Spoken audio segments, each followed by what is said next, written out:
डंडे से काम लेना हो तो डोभाल को बुलाओ।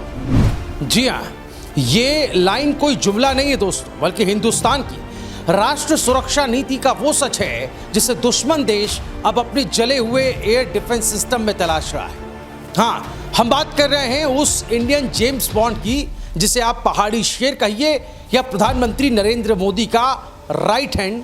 लेकिन दुनिया जानती है जब भारत को जवाब देना होता है तो जवाबी कार्रवाई की स्क्रिप्ट डोभाल लिखते हैं। आज हम आपको दिखाएंगे ऑपरेशन सिंदूर की वो एक्सक्लूसिव इनसाइड स्टोरी जिसने पाकिस्तान को नींद की गोलियों पर ला खड़ा किया है, और बताएंगे कैसे मसूद अजहर के कुनबे को नेस्तनाबूद करने वाले इस ऑपरेशन के मास्टरमाइंड बने एनएसए अजीत डोभाल। 9 आतंकी ठिकाने ध्वस्त, मसूद अजहर का कुनबा खत्म, पाकिस्तान का made in China HQ-9 air defence system तबाह, भारत का सुदर्शन चक्र यानी S-400 missile defence system alert mode पर। इस सब के पीछे सिर्फ एक दिमाग है, अजीत डोभाल।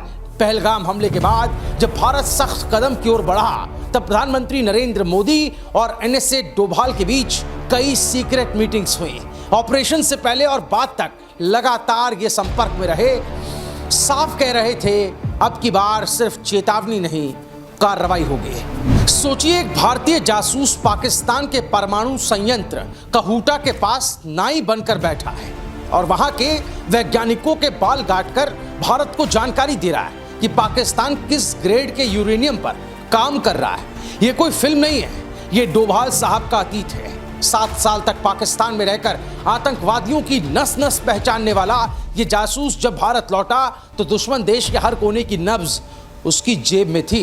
2014 में जैसे ही नरेंद्र मोदी ने प्रधानमंत्री पद की शपथ ली, उनकी पहली नियुक्ति थी अजीत डोभाल, और तभी से हर बड़ी सुरक्षा रणनीति का डोभाल अहम हिस्सा बनते चले गए। फिर चाहे वो 2016 की सर्जिकल स्ट्राइक हो, 2019 का बालाकोट एयर स्ट्राइक हो या हाल का ऑपरेशन सिंदूर। कहते हैं मोदी को विदेश में भाषण देना था, हवा में कागज उड़ गए, डोभाल ने दौड़कर कागज संभाले, चश्मा ठीक किया और भाषण बिना रुके चला गया। क्योंकि ये सिर्फ एनएसए नहीं, शक्ति और शांति दोनों का एक संतुलन है। 370 हटने के बाद जब कश्मीर सुलग रहा था तब टीवी डिबेट्स पर सवाल उठ रहे थे, क्या हालात कंट्रोल में हैं? जवाब आया एक वीडियो में। अजीत डोभाल शोपियां की गलियों में लोगों के साथ बिरयानी खाते नजर आए। ये वही कश्मीर था जहां आतंक की अंधी गोलियां चलती थी, लेकिन वहां जब एनएसए अजीत डोभाल बिरयानी खा रहे थे तो पूरा देश समझ गया हालात काबू में। 1999 कंधार हाईजैक, जब देश थमा हुआ था तब 3 वार्ताकारों में से एक थे Ajit Doval. 1984 operation blue star, intelligence जुटाने में थे डोभाल। म्यांमार में उग्रवादियों के खिलाफ जंग, जनरल दलबीर सिंह सुहाग के साथ नेतृत्व किया था डोभाल ने। एनएसए MK नारायणन ने एक बार कहा था, जब नरमी चाहिए होती है मैं अमरजीत सिंह ढुल को बुलाता, और जब डंडे की जरूरत होती है तो डोभाल को। 2017 का डोकलाम विवाद याद है, चीन और भारत आमने सामने थे, तब डोभाल बने मोदी के मुख्य वार्ताकार।